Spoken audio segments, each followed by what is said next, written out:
America. We are endowed by our Creator with certain unalienable rights: life, liberty, and the pursuit of happiness.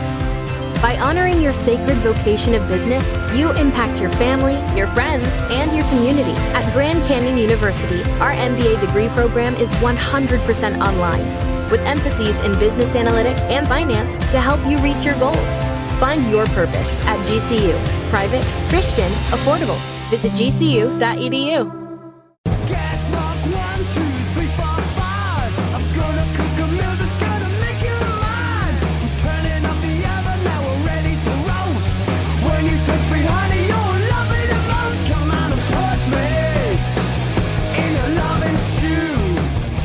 Welcome to another BritFlix.com podcast. My name's Stuart Wright, and today's guest is author and filmmaker John Maxwell. Welcome to the show.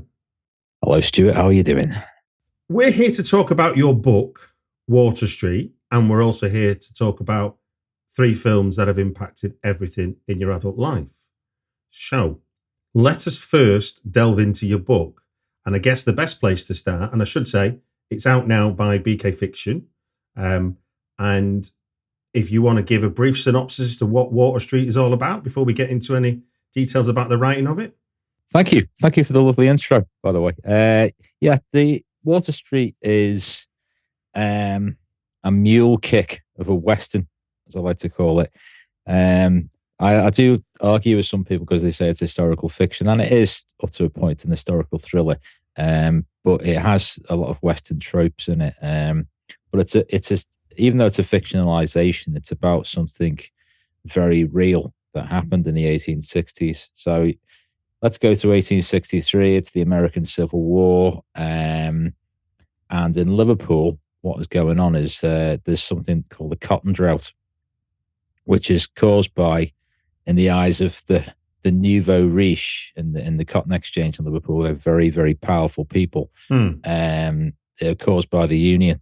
So there was a blockade of the southern ports.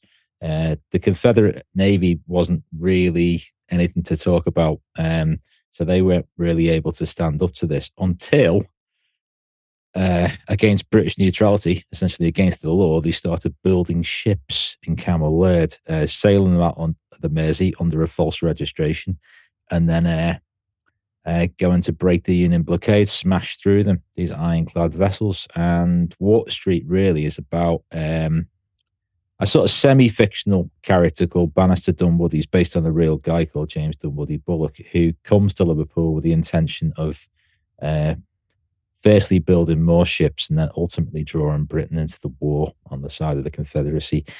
And here's the kicker, someone is spying on them. And that person who's spying on him happens to be his pregnant wife. So you've got intrigue, you've got noir, you've got a kind of Cold War type noir going on underneath it. And this reflects a lot of the stuff. It's like people are quite surprised about this in a place like Liverpool. But yeah, you know, it was quite a pivotal sort of setting, really, in the real story, but also in this. In terms of what was going on, you did have spies on both sides. You had consulates on both sides. So, you know, there was a sort of secret battle going on 4,000 miles away from the theatre of war. And they took it very, very seriously. What was the kernel of the idea that set you off on a path to write this sort of fictional account of a important historical period in Liverpool's history? It came from a few different angles, and to be honest, it was low hanging fruit because when I grew up with a painting on my mum and dad's wall, okay. A print of an Atkinson Grimshaw, those beautiful Atkinson Grimshaw paintings. Anyone listening to this should go and check them out, especially filmmakers. Actually, I think painting and filmmaking have such a correlation, and he nailed the Liverpool sky, this kind of really kind of purple bluish sort of hue over the city that you still get now. And this painting depicted the kind of the drag. It's now actually Liverpool One, so all that kind of modernity, all that glass and metal that's there now, there was these beautiful shops running up to the customs house on that drag. Three Graces didn't exist at the time. It was St. George's Dock down there, and the landing stage and Water Street were the kind of pivotal places in, well, not just in Liverpool history, but actually, Dan, I would argue, and this sounds kind of grandiose, but I would argue in world history in terms of trade, there's so many things came off that. The Irish hunger, the surrounded docks. That it was kind of how to organise and ship goods. Particularly the slave industry related goods. So cotton, tobacco, sugar, molasses, and so forth, and banking. And massively so, banking and shipping. So you've got all these kind of industries sort of growing and burgeoning within probably a square mile around there. And of course, I get to find this out through, looking at this painting and thinking about it and being interested in it and being a geek. I'm going, right, I'm gonna go look into this, and I'm gonna find out what's behind this.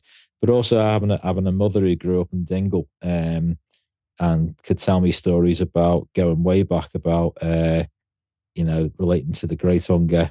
Some people call it potato famine. I think that's a wrong way of describing it. Yeah. But going back to that kind of disaster, really, in the mid 19th century. So I've always had a curiosity about the mid 19th century. I think it was not just in terms of British or the British Empire or Ireland, but the United States and how our countries were formed. Oh, without a doubt, yeah. I mean, I think it speaks to how young the globe is as we know it today, which we just take for granted. You think of, like, around this time, you've got countries like Italy are being formed as a nation, Germany, all these places, Austro-Hungarian Empire prior to this period. So suddenly, individual states are being born out of what would have been covered under regal systems, I guess, not real. Democracy was breaking out, I suppose, is the absolutely way. Absolutely. And this is the story of it. And actually, this is kind of, as far as I'm concerned, the gift that keeps on giving, because I'm going to go a little bit George MacDonald Fraser with Harriet, my central character, and have her kind of grow from being a 22-year-old woman right the way through into her kind of 60s and 70s. In my next few books, I've got it planned out because I want to kind of depict this period. It really is a kind of such a crucial period, and it's interesting for me because it just about predates the moving image as well. And how influenced we are and how we judge history through the moving image. It is, photography in that decade in the 1860s went absolutely nuts. The American Civil War was one of the, you see some of this, the amazing and horrific photography that was taking place during the American Civil War. So, yeah, there were quite a few different influences, but I also found out this one detail that just intrigued me, and it was the thing about the Confederate ships of all shapes and sizes, smaller gunships going through to big bruising fucking ironclad vessels that could smash through a kind of Union blockade were being constructed in probably one of the most celebrated and richest shipbuilders in the world at the time, which was Campbell Laird and Birkenhead. I found that out and I thought, that is mad. That blew my mind. Since found out in the writing of the book so many other things as well. Lincoln was threatening war with Britain over that. That came through his. He dispatched one of his top allies, a guy called Haynes Dudley, to be the consul in Liverpool, and he's. You can still see the building still standing. It's still got the American Eagle above it on Paradise Street there. And Haynes Dudley was trying to subvert this action. He was trying to subvert it through the courts, but also by other means. He had his network of spies. So, all of this action's going on, and meanwhile, you got the Confederates who are trying to undo this. So I'm finding out all this crazy stuff. It's almost like a kind of Western town is going on there, and these guys, these Americans on different sides, American spies are using Liverpool. No, I mean, you're right. You know, Just for the audience's benefit, and obviously to make you blush a little, you write beautifully, and it's very vivid. The image that you conjure in the reader's mind, and as someone, I don't know Liverpool as well as you, but I've been to Liverpool a few times, and one of the first things as I'm beginning to read it, I'm going, I wish I could go and walk around Liverpool with your book. Look at your descriptions, then look at what that place in Liverpool looks like, because what you like you say, it's a real pivotal moment for the world where Liverpool's at the centre of it. That's what I mean. That's what I mean by Liverpool history. I don't mean it in a myopic sense, in the sense of it was at that point in history, there was, to be between America and being on both sides of American Civil War, and Liverpool being a pivotal part of that story is bonkers to a 21st century audience. The idea that Liverpool, not London even, would be the more important link in the chain in terms of what's going to happen out of the USA. And the idea of the mercantiles had sort of it seems from your book, have almost took power from London because they're making too much money, and who's going to stop them? And there was a sort of, and I think, so much of the building of the city at the time has hung on in a sense. I think you've got this kind of, this passion and this kind of, some people have caught, the bullshit about victimhood and all that, and that kind of has hung on for such a long time. But I think, so many of the city grew through this influx in the 1840s and the 1850s through the Great Hunger and this, massive exodus that went on from Ireland, where it went down from 8 million people down to 5 million people. And that's 3 million people either died or had to get the fuck out, and they had no choice. Absolutely. No choice whatsoever. And the poorest of the poor, where do they go? They go to the nearest place that they can and the cheapest passage. If you wanted to go to America in modern terms, it would cost you about $3,000 per head. That's how much it would have cost to get on one of these barks and risk 30% chance of dying. Basically coffin ships, weren't they? Yeah, you're screwed. You're boned. You're going to lose a member of your family probably, or at least one. But what was happening is such a high percentage were coming across in these boats, and for me there was this crossover where you've got, if you were to walk around Liverpool in the 1860s, chances are most of the accents you would hear would be Irish. Yeah. The Scouse accent, as it is, probably didn't exist that much. It's sort of like a North Wales Irish hybrid, but it's just so interesting. I'm doing a symposium in the new year in the old Confederate embassy in Abercrombie Square. Oh wow! Which is it's got like a South Carolina flag, I should say, in the kind of the skylight there, and it's actually. I've got evidence from a University of Liverpool historian who was telling me the other day that Liverpool was going to be intended to be the main hub. If the Confederates had actually been more successful, they were going to make Liverpool the place in Britain, not London, Liverpool. And that's how much the design was. I mean, it was a metropolis at the time. It was, there were people in London who were a bit worried about how Liverpool was growing, because it was insane, the speed the city was growing. So that there's all of these things are thrown into the pot, Stuart, and I'm just ever so slightly obsessed with it. And what being sort of feeding on all that information that you're finding out, like you've got the stuff you kind of grew up with and knew about, and then you're suddenly finding out all this interesting background and context to what essentially is why Liverpool is today, but obviously what Liverpool was then.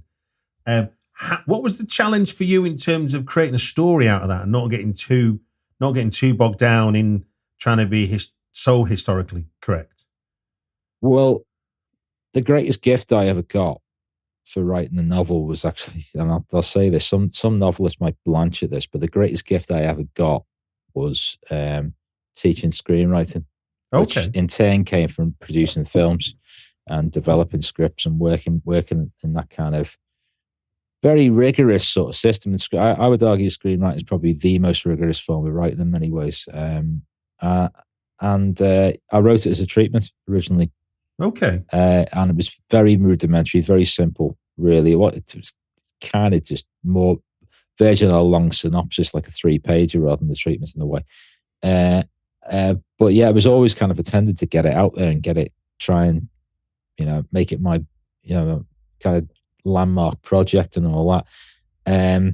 But, I tried it in a couple of places. It was, it was underdeveloped. I didn't have time. I was too busy making films to actually get stuck into writing it, because it's, in order to do a historical piece, it's not necessarily, kind of a contemporary thing where you can just kind of draw upon what you know already. You've really got to go away and do that research and dig out all the nuggets that you can. So I left it, shelved it, and then of course what happens is my wife fell sick. She had chemo for very sorry to hear a couple of years. Yeah, she got it was tough. And that overlapped with COVID. So she was like 2017, looking after her for ages, doing that and teaching at John Moores as well. So lecture there in screenwriting and digital writing. And then of course, COVID comes along, and it's like boom. And it's like, well, what am I going to do?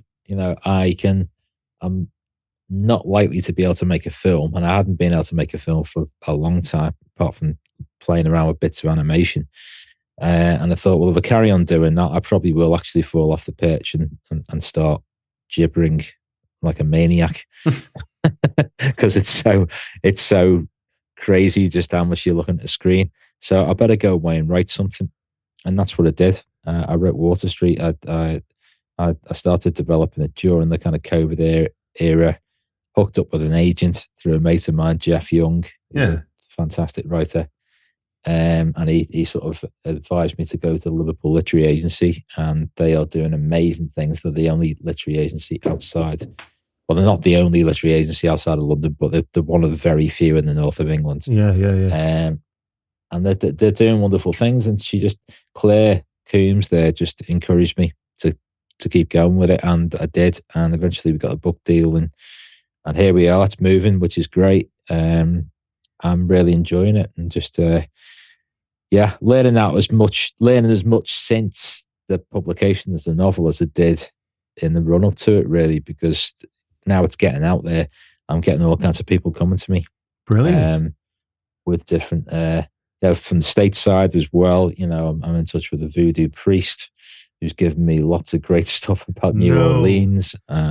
It's because a significant part of the book, I know you read it, Stuart, is this character called Conte, who is kind of got of Haitian sort of descent, and but the two main characters are sort of foundlings within it. Not too much of a spoiler by saying that. And they kind of join the Choctaw tribe, and it's a sort of entry into the story. And so I've made this link up with New Orleans with the Destrehan plantation as well, who's this French guy who was the kind of the master of the plantation. Horrible word, but there you go. During the Civil War, actually travelled to Paris to meet Napoleon III and begged him to join the war on the Confederate side. Amazing. So a lot of this stuff really happened. We came very, very close. The British were tempted, if it wasn't for the fact that they'd just come off the Crimea and were a little bit battle worn, and didn't fancy it, But there were certainly a few voices there saying, the Americans got too big for the boots. So there was a lot of stuff going on. I'm going to ask John, what of all what you perceived going into this and all that you understood, what for you was the most surprising thing you found out in your research of this book?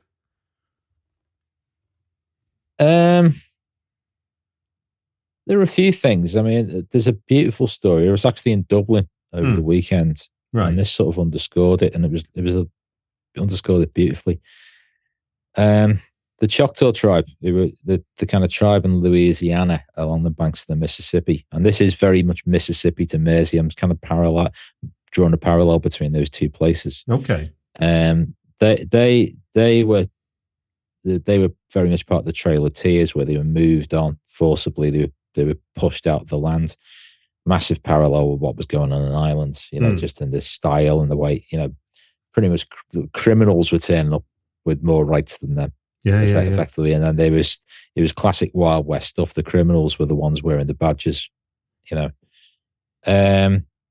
So I found this out, and they had this history going back in the 20 years preceding the American Civil War. And in the the late 1840s, early 1850s, they gave money to the Irish. They actually they raised money and they gave it to the Irish.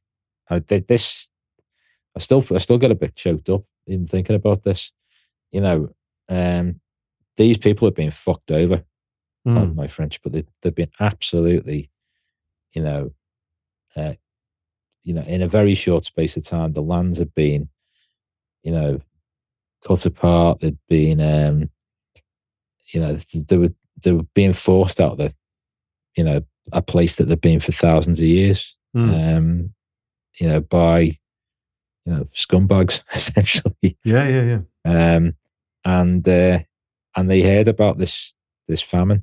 That was the so-called famine, but they heard about this disaster that was going on thousands of miles away, and they donated money.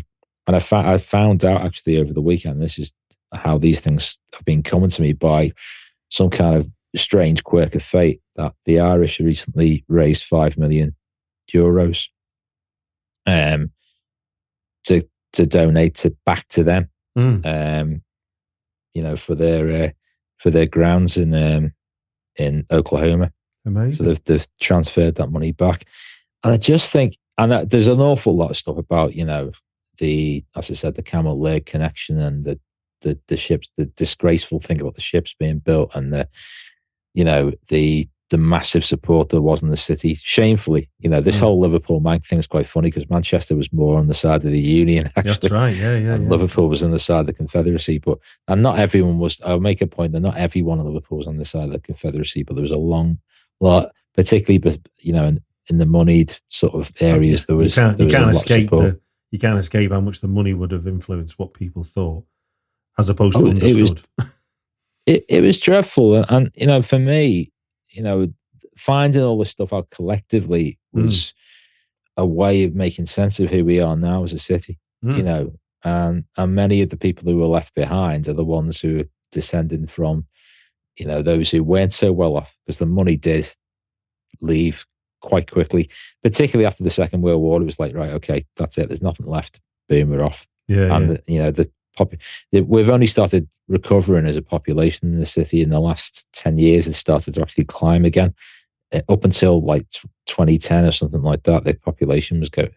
It's really interesting over the last, this is a sort of a modern take, I suppose, but the last 30, 40 years of what you would call sort of urbanization that's gone on, where cities have become important again, as opposed to everyone, the whole donut theory where everyone just leaves the middle, has been the savior for, because it was where, I guess affordable housing was. Not anymore, but that was the initial pull, was that you could go into a city like Liverpool or Manchester and live quite happily. But then now it's... Well, yeah, I've got ancestors who lived in the courthouses in Jamaica Street, which is actually near where the Baltic Triangle is now. Yeah. So that's where all these, these beards are, and these these kind of, you can get your plate of chips on a skateboard sort of thing, like,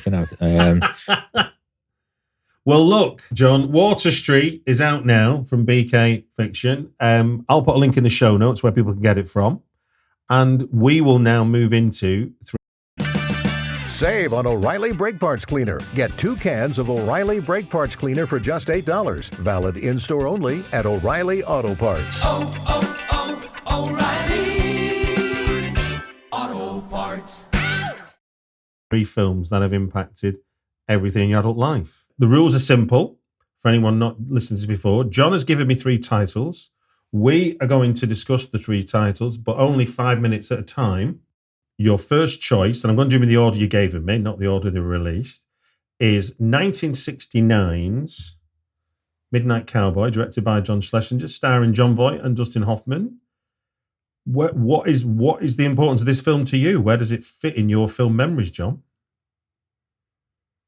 Well, I wasn't born in 1969. I was born a little bit after that, so I can't say, oh yeah, I went to see it at the old Ritzy. I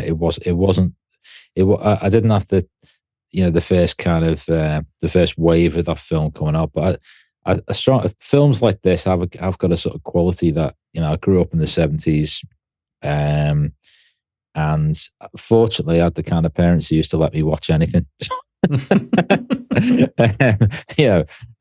Certification or safeguard and be damned. It was kind of a case of like, yeah, let him stay up and watch it. He's into it. Let him stay up and watch it. So, and it was before we had video recorders. So, Midnight Cowboy often did sort of appear on sort of network TV at the time, and I think that was my first experience on it on a kind of on my mum and dad's cathode ray. And you think about it, and we were talking about this before we were doing the podcast here, like about what a dark film it is. Yeah. And it was still perfectly fine for me to watch it. And so my first memory, the very first time I watched it, I was probably about 6 or 7 years old, which might seem like a form of abuse, really. A little fellow with curly hair, scarring him with, some of the stuff that goes on in that film is, What can you remember about how you were computing this as a 7-year-old? Do you remember any visceral reaction to it? Yeah, I think for me, it signifies how much I love westerns, and I at the same time, we'll talk about it later. The kind of Sergio Leone thing, which is a similar sort of background, and that was what it was sold to me on it. Oh, Midnight Cowboy, it's a western, and I'm sure many people would have kind of caught on to that, but there was a kind of, I think probably as I got older and watched it again and again, it sort of started to seep in some of the deeper themes in it. I'm just seeing this kind of really dark portrayal of New York City when I was watching it as a kid and going, well, that's a scary place to be. And the place is as much a character as the characters are in that film. Indeed. It's the place and time. It was really kind of, New York was absolutely freaking terrifying. I went there in 1982, and it was still terrifying. I was only 10 in 1982. Yeah. But it was still had that kind of, that edgy sort of air. But it's one of the best things about it. It's one of the best things about that film. It's the nastiness in it, and it's not that I'm drawn to it in any kind of weird way, the nasty side of it, and the kind of, I didn't really understand when I first saw it as a kid, the whole idea of the gigolo thing and what Joe Buck does, and even the sort of the love relationship between him and Ratso, that's kind of been played up a lot in recent years, and rightly so, because that's a massive part of it. But I did see this kind of really odd, peculiar friendship between them, and I picked up on that, and it just stayed with me, so I don't think I was particularly scarred by it, because I didn't understand a lot of the stuff that was going on as a 6-year-old kid watching it late night on ITV. But as I revisited it again and again and again over the years, and I have, and I don't do that with many films, because I find it sort of sucks time away from watching something new, and it's like, what's new, what's coming out, or reading something new. It really is. All 3 films are chosen the films that I'll revisit, because there's something in them. For me, a kind of emotional axis that really, it just kicks my stomach. It really does. But as I got older with Midnight Cowboy, I did start to pick up on some of these things, and the absolute tragedy at the end, where he passes away just as they're starting to go towards this fantasy, really, of Florida and all the, the bright colours and all that. And John Schlesinger is an absolute genius, the way he portrayed all that. So yeah, Midnight Cowboy, amazing. Indeed. Well, that was perfect 5 minutes there, sir. Yeah, it's a funny film in the sense of I'm trying to picture like watching it as a 7-year-old, because you've got it, and you can see how easy the kind of the darker subtexts to it can fly over you, because like the sex scenes are all like lurid and red, aren't they? They're not sexy in any way, are they? It's almost like sex isn't taken that seriously for a film about a gigolo. It's like, I think it is people versus New York City, and then the fantasy of the escape. New York City has ate them up and spat them out, and then the escape to Florida, in it they're going to then, and is it's just is like you say, a fantasy, and a bit in a way. There's even though it's not a road movie. I mean, it turns into one, I guess, with the bus journey at the end. There's parallels with Thunderbolt and Lightfoot. It's just like the idea of people who've been displaced by what I guess is the start of we've not got an American dream anymore. There's just going to be this American nightmare, and you're all going to fall victim to it because neoliberalism is going to fuck you. Oh yeah. And that was what was coming, wasn't it? Yeah. I mean, obviously, as a 7-year-old, I appreciate you weren't gonna read that much into it, but yeah, I think it. And I don't think the filmmaker was making that comment, but you could only read that from what it's portraying of the time. You know, you've only got 5 more years. Then you've got Taxi Driver, which is repeating the same thing. Really, is that we've lost control. We've lost whatever it was we thought we were progressing to. It's going backwards. Well, look, sir, moving swiftly along, but jumping 3 years back in time to the third and final installment of the Dollars trilogy, The Good, the Bad and the Ugly, directed by Sergio Leone and starring Clint Eastwood and Lee Van Cleef, amongst others. Do you want to talk us through what, I mean, given you mentioned Western a lot in reference to Water Street, I can see where maybe this might feature, but tell us more. Yeah, I'm going to be contrary and kind of mention the third wheel and that, and Eli Wallach. I think Eli Wallach is the sort of the trickster character, to borrow something from Campbell. That's what, again, watched this as a kid, and I was just drawn into him. Like, you know, I think I'd go into school, come up to people going, "Hey, Blondie," you know, all the time. It was just so drawn to him, because what Leone did so well with not just this film, it's sort of like a symbol of many of his films, is he made bad characters good and good characters bad. He knew how to package it convincingly within, and have that kind of, you know, it almost in one sort of movement, that kind of change, you know, being able to see it. And I was drawn towards Eli Wallach just as a rogue, just how clever the character is depicted.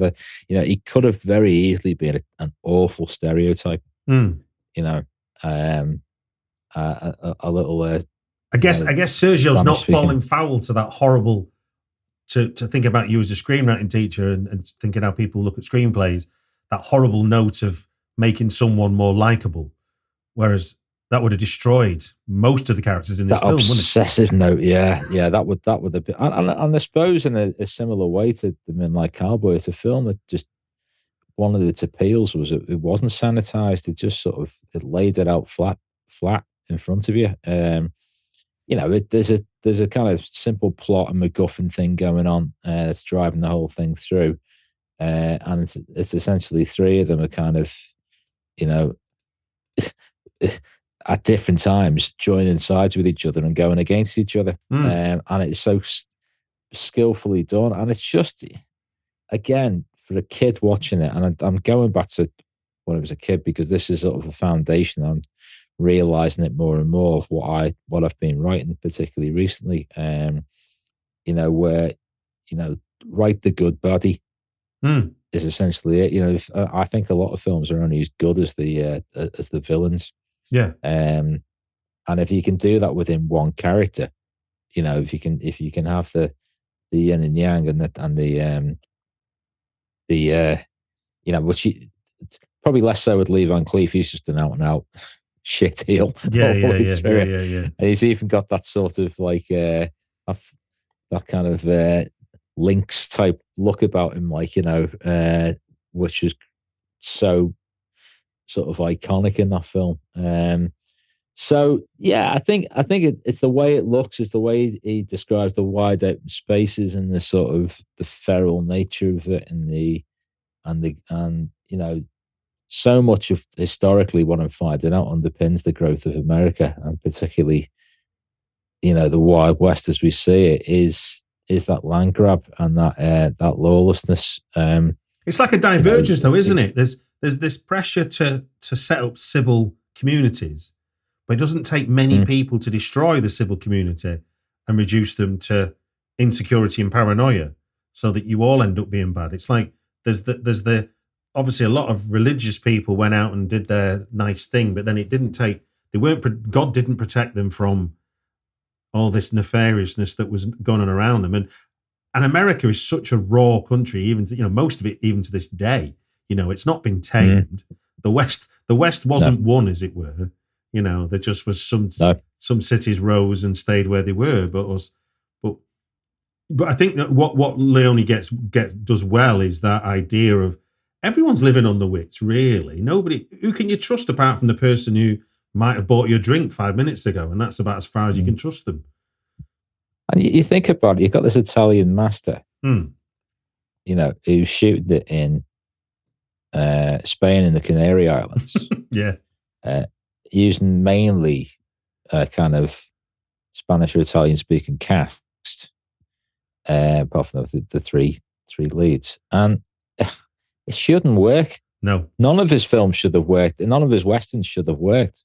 It should have been some kind of really mad pastiche. But it did. It did indeed. I would watch it again and again. Watch it in the cinema if you can. I mean, just to dwell on it a second longer, like he manages to. I mean, I guess because of where it was shot more than as much as anything else, but he gets the uncomfortableness of never being cool, as in versus hot. Like his films, that everybody stinks of not having washed enough. That the being near horses all the time. That you feel that smell of you feel cheese. You feel it, don't you? He really gets that. He doesn't. Yeah. He doesn't dress it. No, nobody's nice. Nobody's nice or likable, as we said. Well, look, moving 20 years back in time now to, and this is a really embarrassing admission for me, is that I've so often just called these films Powell and Pressburger movies that I just never knew what Pressburger. I mean, Michael Powell's first name, but I never knew Emmerich was Pressburger's first name till today, which is a bit of an admission from me. But every day's a school day, as it were.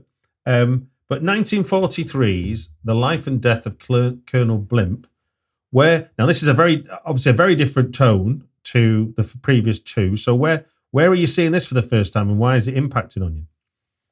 I saw this in what was called at the time the Classic Cinema in Crosby, and I'm pleased to say it's actually still going. It is restored beautifully recently.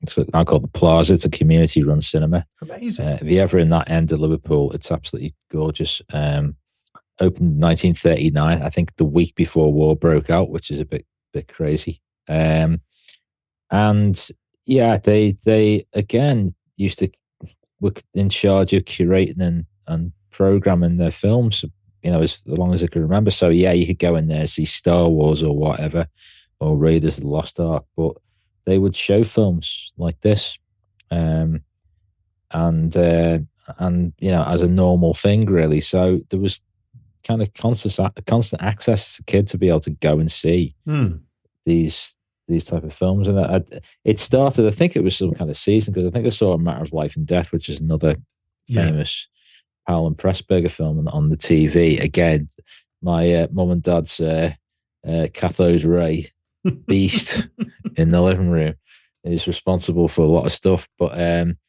I went to see it. I think it was around, I think it was a bit older. I think it was about 1983, 84, in what was called the Classic at the time. And for me, it was just a spectacle. It wasn't, any kind of chin stroking, pretentiousness as I saw it. It was just that, I loved The Matter of Life and Death, and I knew there was a connection. There was the same people. behind it. And I hadn't quite got around to Black Narcissus or Red Shoes at that time. But so, rainy Saturday afternoon, went down there with my mate. And we sat in there. I wasn't expecting much. And it was like, what? This is a colour film and made during the war. It was just electric. It was just beautiful. And again, it's a similar thing to very much the Midnight Cowboy, I suppose, that I probably didn't understand all the nuances, but I was taken on this kind of journey through time, really, and that's what it is. It goes from the Boer War all the way through to the Second World War, which is a fundamental period of history, and it's about friendship as well. Much as Joe Buck and Rizzo about friendship, Candy and Theo, and the Deborah Kerr characters, as well. Very much about friendship and against really, really troubled times, and the survival of friendship. And I think that's probably what I always latched onto. So it's another film that I was exposed to quite early when I was young. I'm so grateful that I was, because it sort of stuck in my memory, and I've just I still revisit it. I still go back to it. I'll still even show clips of it to people, to students who want to see like the next Jordan Peele or something like that. Like, and I'll go, right, well, hang on, that's great, but have a look at this. Just because it is timeless. It's a beautiful story of friendship. I am still flabbergasted to this day how it never got hit by the censors. I was going to say, what do you think? I'm going to say, made during the war, and it's literally about wars. Yeah. What's it? 43. Yeah. So what's it? What's it saying? It's portraying a good German.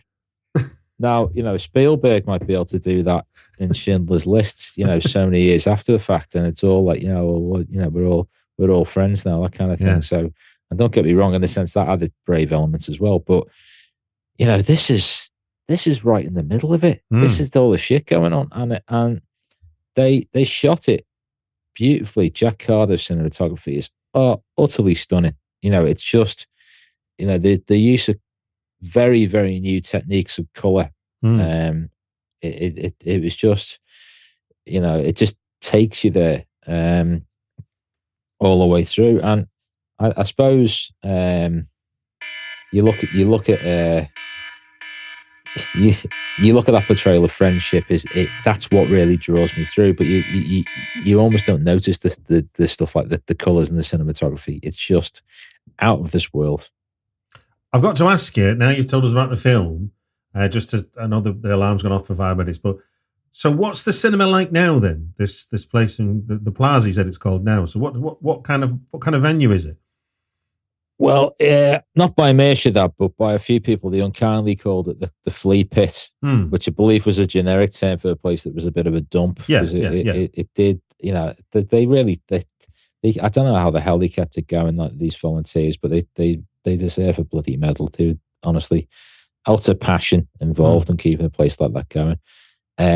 But since they got a grant and restored it, it is a fantastic place to go and watch a film. I mean, it's a different feel to going into a multiplex, or and I know there's this trend in multiplexes, like for sofas and lovely comfy chairs and all that, and Dolby surround and bloody blah 4K, and they've got all that there. They've got all the the kind of wow projection, digital projection, all of that is in there now. It's installed, but it's just the surroundings of it. There's nothing to match the collective experience of watching a film, with other people in an environment like that. So yeah, thankfully, and here's my little advert to Crosby Plaza Cinema on Liverpool Road in Crosby. If you're ever in Liverpool, or if you're from Liverpool, do pay it a visit, and it is cheap to go and watch a film. I'm talking £4. I will put a link in the show notes. I think it's an important thing. This is one of the things, old video shops and old cinemas is certainly something I love to hear about in terms of this section of the podcast. But if a cinema's still going to this day, then it always deserves a shout out. That's right. Thank you. Well, look, we've come to the end of your 3 films that have impacted everything in adult life. And thank you for sharing with us the writing of Water Street. Congratulations on that. I will put thank links you for having me, mate. My pleasure. And it just gives me, in fact, before I do say goodbye, let me take advantage of you as a screenwriting lecturer or teacher, whichever way you want to put it. What's one bit of key advice that you like your students to go away with in those first couple of weeks when you're trying to get them to get their head around what screenwriting is? Don't get too hung up on structure. Don't. Free your mind. Go for it. If it's a load of bullshit, it doesn't matter. You just need to get it down, because then the magic starts to happen. The research starts to happen. You can do research at any stage in writing a screenplay, but the most important thing at the beginning is get the passion. Because if you haven't got the passion, it'll show straight away. It'll be fake. So, get passionate. All the clever stuff, all the kind of, the micromanaging, the layering, give it a longer piece or whatever, that comes later. But really, don't worry about to paraphrase talking at Stop Making Sense. Well, there's a screenwriting podcast called the Screenwriting Life, and what you've just described, they talk about it as just jump in the lava. That's how they describe it. It's like, don't be afraid of jumping in. Not knowing what you're going to write and how it's going to turn out is not a bad thing if you've got this kernel of an idea that you want to get down, and it's about discovering it when you're in the lava. You won't discover it by thinking about it. You have to put something down on paper, or else it is just a thought. Well, I'm glad you did that, and I'm sorry to have just thrown that at you, but I think that's some good advice there. So it does give me just to say thank you very much for joining us on the Britflix podcast. Thank you, Stuart.